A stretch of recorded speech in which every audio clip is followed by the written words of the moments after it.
भगवते वासुदेवाय। ओम नमः शिवाय। योग और सांख्य का संक्षिप्त वर्णन।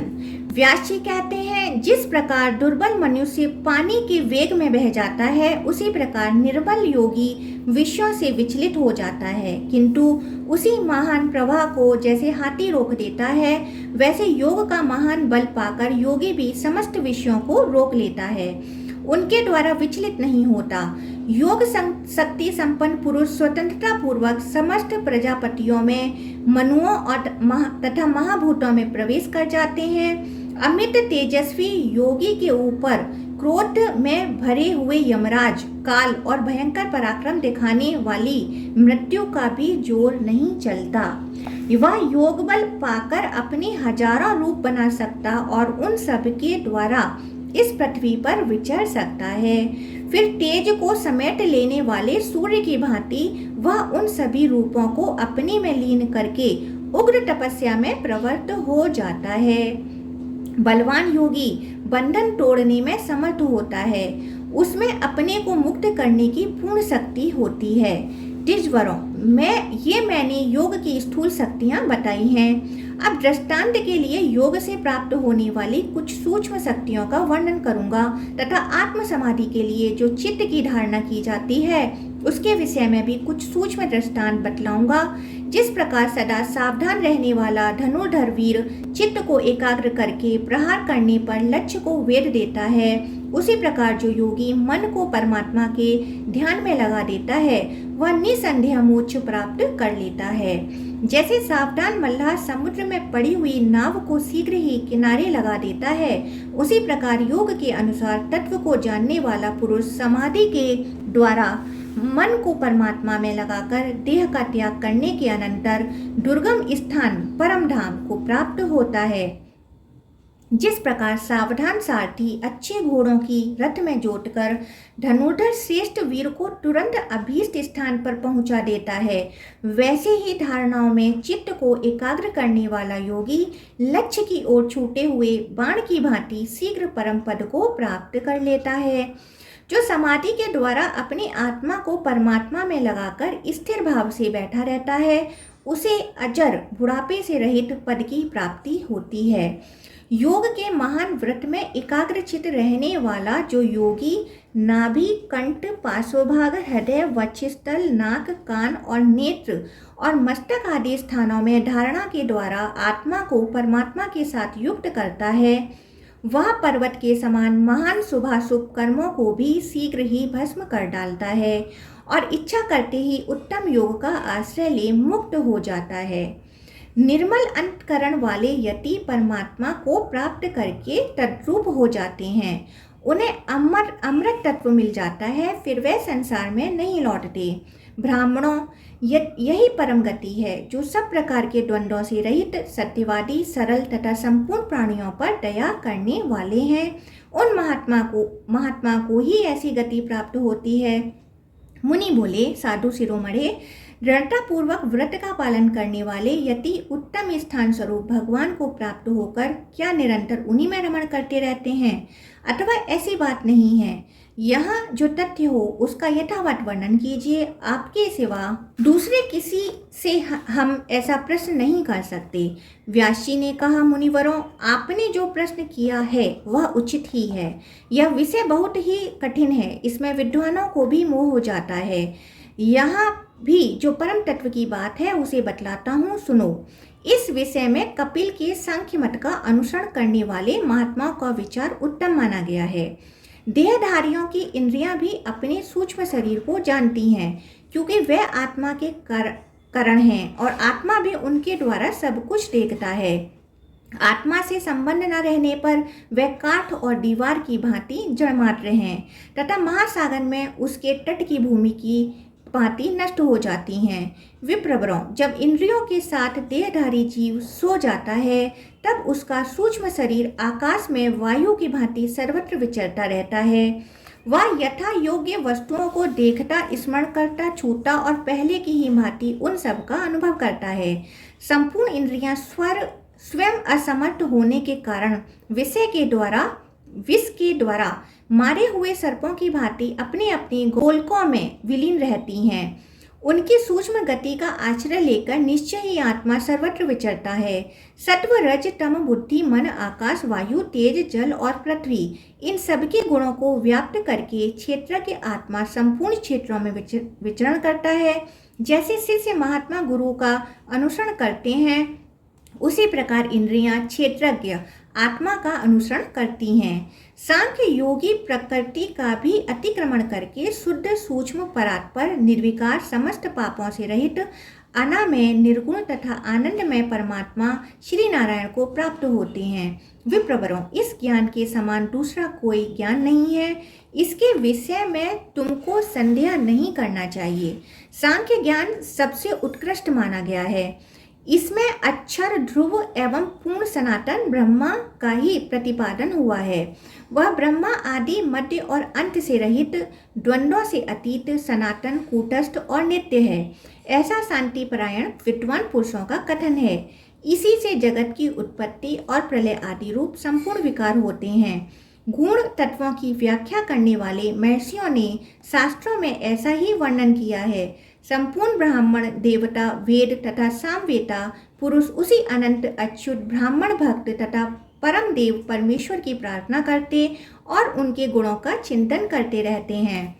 ब्राह्मणों, महात्मा पुरुषों में, वेदों में, सांख्य और योग में तथा पुराणों में जो उत्तम ज्ञान देखा गया है, वह सब सांख्य से ही आया हुआ है। बड़े बड़े इतिहासों में यथार्थ तत्व का वर्णन करने वाले शास्त्रों में तथा इस लोक में जो कुछ भी ज्ञान श्रेष्ठ पुरुषों के देखने में आया है, वह सब सांख्य से ही प्राप्त हुआ है।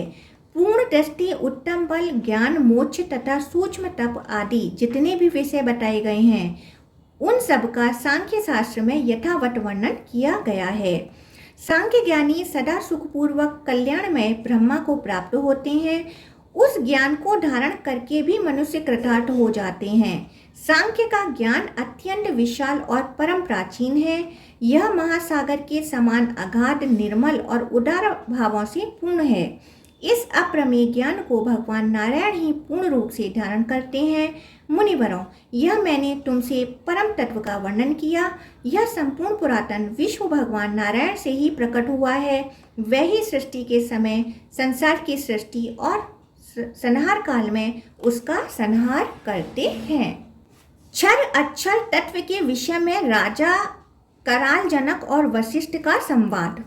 मुनियों ने पूछा, महामुनि, वह अक्षर तत्व क्या है जिसको प्राप्त कर लेने पर जीव पुनः इस संसार में नहीं आता, तथा क्षर पदार्थ क्या है जिसको जानने पर भी आवागमन बना रहता है। क्षर और अक्षर के स्वरूप को स्पष्ट रूप से जानने के लिए हम आपसे यह प्रश्न करते हैं। व्यास जी ने कहा, मुनिवरों, इस विषय में राजा कराल, जनक और वशिष्ठ के संवाद रूप एक प्राचीन इतिहास का वर्णन करता हूँ। एक समय की बात है, सूर्य के समान तेजस्वी मुनिवर वशिष्ठ अपने आश्रम पर विराजमान थे। वह परमात्मा तत्व के प्रतिपादन में कुशल थे। उन्हें आध्यात्म तत्व का निश्चयात्मक ज्ञान था। उस समय राजा कराल जनक ने उस आश्रम पर पहुंचकर वशिष्ठ जी को हाथ जोड़कर प्रणाम किया और विनय युक्त मधुर वाणी में कहा, भगवान, जहाँ से ज्ञानी पुरुषों को पुनः इस संसार में नहीं आना पड़ता, उस सनातन ब्रह्मा के स्वरूप का मैं वर्णन सुनना चाहता हूँ। इसके सिवा जो क्षर कहा गया है उसका तथा जिसमें इस जगत का लय होता है, उस अनामय कल्याण में अक्षर तत्व का भी ज्ञान प्राप्त करना चाहता हूँ। अतः आप इस विषय का उपदेश करें। वशिष्ठ जी ने कहा, राजन सुनो, जिस प्रकार इस जगत का क्षरण लय होता है उसको तथा जिसमें इसका लय होता है उस अक्षर को भी बतलाता हूँ। देवताओं के 12,000 वर्षों का एक चतुर्युग होता है। 1,000 चतुर्युग को ब्रह्मा का एक दिन कहते हैं। इसी को कल्प समझो। दिन के ही बराबर ब्रह्मा जी की रात्रि भी होती है, जिसके अंत में वह सोकर उठते हैं और इस विशाल विश्व की सृष्टि करते हैं। वह यद्यपि निराकार है तो भी साकार जगत की रचना करते हैं। उनमें अणिमा, लघिमा तथा प्राप्ति आदि शक्तियों का स्वाभाविक निवास है। वह अविनाशी ज्योतिर्मय परमेश्वर है। उनके सब ओर हाथ पैर हैं, सब ओर नेत्र मस्तक और मुख हैं तथा सब ओर कान हैं। वही संसार में सबको व्याप्त करके स्थित है, वही भगवान हिरण्यगर्भ हैं। वही योग शास्त्र में महान और विरंची आदि नामों से प्रसिद्ध हैं तथा सांख्य शास्त्र में भी उनका अनेकों नामों से वर्णन आता है। उनके नाना प्रकार के अनेक अद्भुत रूप हैं।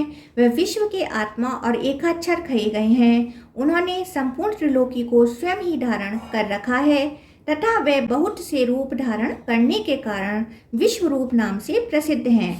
वे महातेजस्वी भगवान अपनी शक्ति से महत्व तत्व की सृष्टि करते हैं, फिर अहंकार और उसके अभिमानी देवता प्रजापति को उत्पन्न करते हैं। राजस, तामस और सात्विक भेद से 3 प्रकार के अहंकारों से आकाश, वायु, तेज, जल और पृथ्वी, ये 5 महाभूत तथा सप्त स्पर्श, रूप, रस और गंध, ये 5 विषय तथा कान, त्वचा, नेत्र, जीवा और नासिका, ये 5 ज्ञानेंद्रियां तथा वाणी, हाथ, पैर, गुदा और लिंग, ये 5 कर्मेंद्रियां हैं। मन के सहित इन सब का प्रादुर्भाव हुआ है। ये 24 तत्व संपूर्ण शरीरों में मौजूद रहते हैं। इनके स्वरूपों को भली भांति जानकर तत्वदर्शी ब्राह्मण कभी शोक नहीं करते। नरश्रेष्ठ, यह त्रिलोकी की उन्हीं तत्वों से बनी है। देवता, मनुष्य, यक्ष, भूत, गंधर्व, किन्नर, महानाग, चारण, पिशाच, देवऋषि, निशाचर, दंश, कीट, मशक, दुर्गंधित कीड़े, चूहे, कुत्ते, चांडाल, हिरण, पुक्कस, हाथी, घोड़े, गधे, व्याघ्र, भेड़िए तथा गौ आदि जितने भी मूर्तिमान पदार्थ हैं, उन सब में इन्हीं तत्वों का दर्शन होता है। पृथ्वी, जल और आकाश में ही प्राणियों का निवास है, अन्यत्र नहीं। यह संपूर्ण जगत व्यक्त कहलाता है। प्रतिदिन इसका क्षय होता है, इसलिए इसको क्षर कहते हैं। इससे भिन्न तत्व अक्षर कहा गया है। संपूर्ण भूतों के आत्मा परमेश्वर को ही अक्षर कहते हैं। इस प्रकार उस अव्यक्त अक्षर से उत्पन्न यह व्यक्त नाम वाला मोहात्म जगत सदा क्षयशील होने के कारण क्षर नाम धारण करता है। क्षर तत्वों में सबसे पहले महत्व तत्व की सृष्टि हुई है। यही क्षर का निरूपण है। महाराज, तुम्हारे प्रश्न के अनुसार मैंने क्षर अक्षर का वर्णन किया। अक्षर तत्व 25वां तत्व है। वह नित्य एवं निराकार है। उसी को प्राप्त कर लेने पर इस संसार में लौटना नहीं होता। जो अव्यक्त तत्व इस व्यक्त जगत की सृष्टि करता है, वह प्रत्येक शरीर में साक्षी रूप से निवास करता है। 24 तत्वों का समुदाय तो व्यक्त है, किंतु उनका साक्षी 25वां तत्व परमात्मा निराकार होने के कारण अव्यक्त है। वही संपूर्ण देहधारियों के हृदय में निवास करता है। वह चेतन रूप से सबको चेतना प्रदान करता है। वह स्वयं अमूर्त होते हुए भी सर्वमूर्ति स्वरूप हैं। सृष्टि और प्रलय रूप धर्म से वह सृष्टि स्वरूप भी है और प्रलय स्वरूप भी। वही विश्व रूप में सबको प्रत्यक्ष दृष्टिगोचर होता है। वह निर्गुण होते हुए भी गुण स्वरूप है। वह परमात्मा करोड़ों सृष्टि और प्रलय करता रहता है, तथापि उसे अपने कृतत्व का अभिमान नहीं होता। अज्ञानी पुरुष तमोगुण, सत्वगुण और रजोगुण से युक्त होकर तदन अनुकूल योनियों में जन्म लेता है।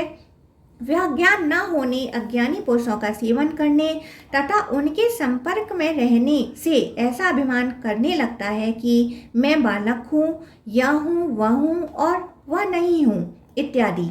इस अभिमान के कारण वह प्राकृत गुणों का ही अनुसरण करता है। तमोगुण के सेवन से वह नाना प्रकार के तामसिक भावों को प्राप्त होता है। रजोगुण के सेवन से राजसिक और सत्वगुण के आश्रय से वह सात्विक रूप ग्रहण करता है। काले, लाल और श्वेत, ये जो 3 प्रकार के रूप हैं, उन सबको प्राकृत ही जानो। तमोगुणी पुरुष नरक में पड़ते हैं, रजोगुणी मनुष्य लोक में आते हैं और सत्वगुण का आश्रय लेने वाले जीव सुख के भागी होकर देवलोक में जाते हैं। केवल पाप की प्रधानता से पशु पक्षियों की योनि में जाना पड़ता है। पुण्य और पाप दोनों का मेल होने से मनुष्य लोक की प्राप्ति होती है तथा केवल पुण्य की प्रधानता से जीव देवता का स्वरूप प्राप्त करता है। अव्यक्त परमात्मा में जो स्थिति होती है उसी को मनीषी पुरुष मोक्ष कहते हैं। यह परमात्मा ही 25वां तत्व है। ज्ञान से ही उनकी प्राप्ति होती है। क्षर, अक्षर तथा योग और सांख्य का वर्णन। जनक ने कहा, मुनि श्रेष्ठ, क्षर और अक्षर, प्रकृति और पुरुष दोनों का संबंध तो पत्नी और पति के संबंध की भांति स्थिर जान पड़ता है। जैसे पुरुष के बिना स्त्री तथा स्त्री के बिना पुरुष संतान नहीं उत्पन्न कर सकते, उसी प्रकार प्रकृति और पुरुष भी सदा एक दूसरे से संयुक्त होकर ही सृष्टि करते हैं। ऐसी दशा में पुरुष का मोक्ष असंभव जान पड़ता है। यदि मोक्ष के निकट पहुँचने वाला, उसके स्वरूप का स्पष्ट बोध कराने वाला कोई दृष्टांत हो तो बतलाइए, क्योंकि आपको सब कुछ प्रत्यक्ष है। हमारे मन में भी मोक्ष की अभिलाषा है। हम भी उस पद को प्राप्त करना चाहते हैं जो अनामय, अजेय, बुढ़ापे से रहित, नित्य, इंद्रियातीत एवं परम स्वतंत्र है। वशिष्ठ जी बोले, राजन, तुम्हारा कहना ठीक है। तुमने वेद और शास्त्रों का दृष्टांत देकर अपना प्रश्न उपस्थित किया है, तथापि अभी ग्रंथ का यथार्थ तत्व तुम्हारे समझ में नहीं आया है। जो वेद और शास्त्रों के ग्रंथों को रट लेता है किंतु उसके तत्व को नहीं समझता, उसका वह रटना व्यर्थ है। जो याद किए हुए ग्रंथ का अर्थ नहीं जानता, वह तो केवल उसका बोझ ढोता है। उसके तत्व का यथार्थ बोध होने से ही वह उसके अर्थ को ग्रहण कर सकता है। जिसकी बुद्धि स्थूल और मंद है, अतएव जो ग्रंथ के तत्व को ठीक ठीक जानने के लिए उत्सुक नहीं है, वह उस ग्रंथ के विषय का निर्णय कैसे कर सकता है। जो मनुष्य ग्रंथ के तत्व को जाने बिना ही लोभ अथवा दंभवश उस पर विवाद करता है, वह पापी नरक में पड़ता है। इसलिए महाराज, सांख्य और योग के ज्ञाता महात्मा पुरुषों के मत में मोक्ष का जैसा स्वरूप देखा जाता है, उसे मैं यथार्थ रूप से बतलाता हूँ, सुनो। योगी जिस तत्व का साक्षात्कार करते हैं, सांख्य के विद्वान भी उसी का ज्ञान प्राप्त करते हैं। जो सांख्य और योग को एक समझता है, वही बुद्धिमान है। जैसे बीज से बीज की उत्पत्ति होती है, उसी प्रकार द्रव्य से द्रव्य, इंद्रिय से इंद्रिय और देह से देह की प्राप्ति होती है।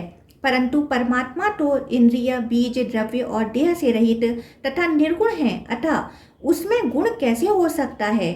जैसे आकाश आदि गुण सत्वादि गुणों से उत्पन्न होते हैं, उन्हीं में लीन हो जाते हैं, उसी प्रकार सत्वादि गुण भी प्रकृति से उत्पन्न होकर उसी में लीन होते हैं। आत्मा तो जन्म मृत्यु से रहित अनंत, सबका दृष्टा एवं अद्वितीय है। वह सत्वादि गुणों में केवल आत्मा अभिमान करने के कारण ही गुण स्वरूप कहलाता है। गुण तो गुणवान में ही रहते हैं, निर्गुण आत्मा में गुण कैसे रह सकते हैं।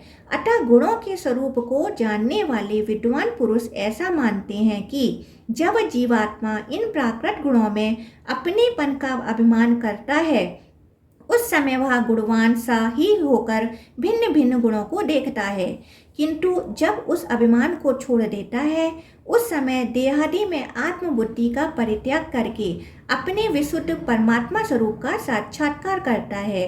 उस परमात्मा तत्व को बुद्धि आदि से परे सांख्य योग स्वरूप बताया गया है। वह सत्वादि गुणों से रहित अव्यक्त ईश्वर, नियामक, निर्गुण, नित्य तथा प्रकृति और उसके गुणों का अधिष्ठाता 25वां तत्व है। यह सांख्य और योग में कुशल एवं परम तत्व की खोज करने वाले विद्वानों का कथन है। इस प्रकार परस्पर संबंध रखने वाले क्षर अक्षर प्रकृति पुरुष का स्वरूप बताया गया। सदा एक रूप में रहने वाला परमात्मा अक्षर है और नाना रूपों में प्रतीत होने वाला प्राकृत जगत क्षर कहलाता है।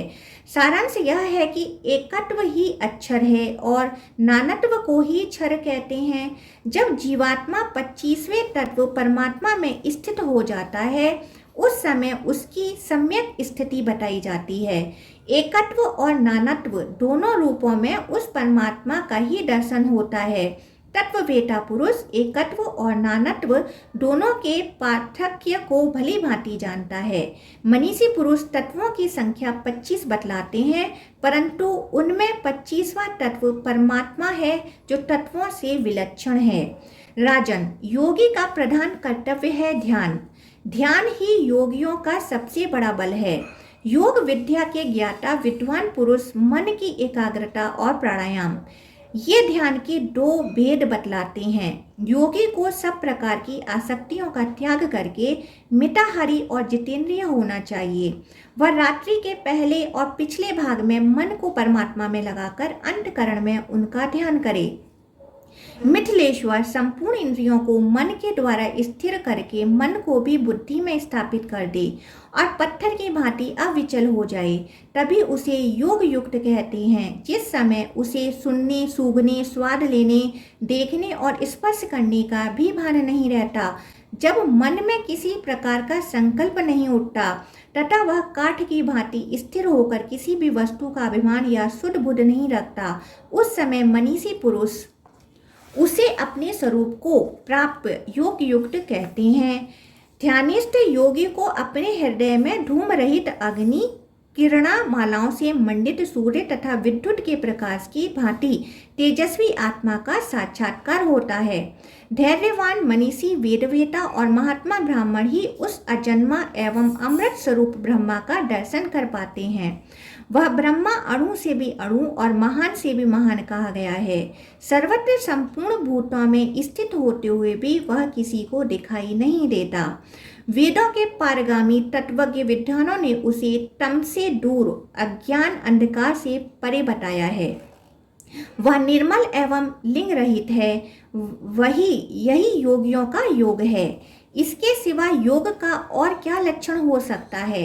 इस प्रकार साधना करने वाला योगी सबको दृष्टा अजर अमर परमात्मा का दर्शन करता है। यहाँ तक मैंने तुम्हें योग दर्शन का यथार्थ स्वरूप बतलाया। अब सांख्य का वर्णन करता हूँ। यह विचार प्रधान दर्शन है। राजन, प्रकृतिवादी विद्वान मूल प्रकृति को अव्यक्त कहते हैं। उससे दूसरा तत्व प्रकट हुआ जो महत्व तत्व कहलाता है। महत्व तत्व से अहंकार नामक तीसरे तत्व की उत्पत्ति सुनी गई है। सांख्य दर्शन के ज्ञाता विद्वान अहंकार से सूक्ष्म भूतों का पंच तन्मात्राओं का प्रादुर्भाव बतलाते हैं। इन आठों को प्रकृति कहते हैं। इनमें 16 तत्वों की उत्पत्ति होती है जो विकृति कहलाती है।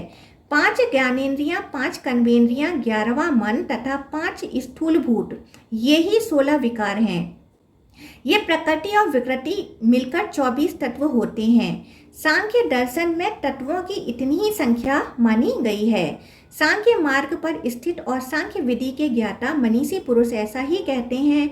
जो तत्व जिससे उत्पन्न होता है उसी का उसी में लय भी होता है। प्रकृति परमात्मा के सन्निधान में से अनुलोम क्रम के अनुसार तत्वों की रचना करती है। अर्थात प्रकृति से महत्व तत्व से अहंकार, अहंकार से सूक्ष्म भूत आदि के क्रम से सृष्टि होती है, किंतु उसका संहार विलोम क्रम से होता है। अर्थात पृथ्वी का जल में, जल का तेज में और तेज का वायु में लय होता है। इसी प्रकार सभी तत्व अपने अपने कारण में लीन होते हैं। जैसे समुद्र से उठी हुई लहरें फिर उसी में शांत हो जाती हैं, उसी प्रकार संपूर्ण तत्व अनुलोमक क्रम से उत्पन्न होकर विलोमक क्रम से लीन होते हैं। नृपश्रेष्ठ, इस प्रकार प्रकृति से ही जगत की उत्पत्ति और उसी में उसका लय होता है। प्रलय काल में तो वह एक रूप में रहती है और सृष्टि के समय नाना रूप धारण करती है। ज्ञान निपुण पुरुषों को इसी प्रकार प्रकृति के एकत्व और नानत्व का ज्ञान प्राप्त करना चाहिए। प्रकृति का अधिष्ठाता जो अव्यक्त आत्मा है उसके विषय में भी यही बात है। वह भी प्रकृति से संबंध रखने पर एकत्व और नानत्व को प्राप्त होता है।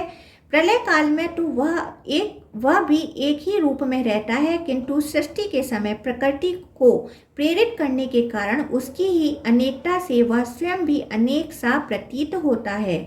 परमात्मा ही प्रकृति को प्रसव के लिए उन्मुख करके उसे अनेक रूपों में परिणत करता है। प्रकृति और उसके विकारों को क्षेत्र कहते हैं। 24 तत्वों से भिन्न जो 25वां तत्व महान आत्मा है वही उस क्षेत्र में अधिष्ठाता रूप से निवास करता है। वह क्षेत्रज्ञ को जानता है, इसलिए क्षेत्रज्ञ कहलाता है। क्षेत्रज्ञ प्रकृति जनित पुर शरीर ये में शयन करता है, इसलिए उसे पुरुष कहते हैं। वास्तव में क्षेत्र अन्य वस्तु है और क्षेत्रज्ञ अन्य। क्षेत्र अव्यक्त प्रकृति है और क्षेत्रज्ञ उसका ज्ञाता 25वां तत्व परमात्मा है। जब पुरुष अपने को प्रकृति से भिन्न जान लेता है उस समय वह अद्वितीय परमात्मा स्वरूप में स्थित होता है। इस प्रकार मैंने तुम्हें सम्यक दर्शन सांख्य का यथार्थ वर्णन किया। जो इसे इस प्रकार जानते हैं वे वह समस्वरूप ब्रह्मा को प्राप्त होते हैं। महाराज, इस प्रकार मैंने तुमसे शुद्ध सनातन आदि ब्रह्मा के यथार्थ तत्व का वर्णन किया है। तुम मातस्य का त्याग करके अपनी बुद्धि से इस तत्व को ग्रहण करो। असत्यवादी, सठ, नपुंसक, कुटिल बुद्धि वाले, अपने को पंडित मानने वाले तथा दूसरे को कष्ट पहुंचाने वाले मनुष्य को इसका उपदेश नहीं देना चाहिए। शिष्य को बोध कराने के लिए ही इस तत्व का उपदेश करना उचित है। जो श्रद्धालु, गुणवान, पराई निंदा से दूर रहने वाले, विशुद्ध, योगी, विद्वान, वेदोक्त कर्म करने वाले, क्षमाशील तथा सबके हितैषी हों, वे ही इस ज्ञान के अधिकारी हैं। जितेंद्रिय तथा संयमी पुरुष को इसका उपदेश अवश्य देना चाहिए। महाराज कराल, तुमने मुझसे आज पर ब्रह्मा का ज्ञान प्राप्त किया है। अब तुम्हारे मन में तनिक भी भय नहीं होना चाहिए। नरेंद्र, तुमने मुझसे जैसा प्रश्न किया था उसके अनुसार ही मैंने तुम्हें यह उपदेश किया है, कोई दूसरी बात नहीं कही है। यह महान ज्ञान मोक्षवेता पुरुषों का परम आश्रय है। यह मुझे साक्षात ब्रह्मा जी से प्राप्त हुआ है। व्यास जी कहते हैं, मुनिवरों, पूर्व काल में महर्षि वशिष्ठ ने जिस प्रकार 25वें तत्व रूप पर ब्रह्मा के स्वरूप का वर्णन किया था, उसी प्रकार मैंने तुम्हें बताया है। यही वह ब्रह्मा है जिसे जान लेने पर मनुष्य फिर इस संसार में नहीं आता। यह ज्ञान हिरण्यगर्भ ब्रह्मा जी से महर्षि वशिष्ठ को प्राप्त हुआ। वशिष्ठ जी से देवर्षि नारद को मिला और देवर्षि नारद से मुझको प्राप्त हुआ। वही यह सनातन ज्ञान मैंने तुम सब लोगों को बताया है। यह परम पद है। इसका श्रवण करके अब तुम्हें शोक नहीं करना चाहिए। जिसने क्षर और अक्षर के भेद को जान लिया उसे किसी प्रकार का भय नहीं है। जो उन्हें ठीक ठीक नहीं जानता उसी को भय है।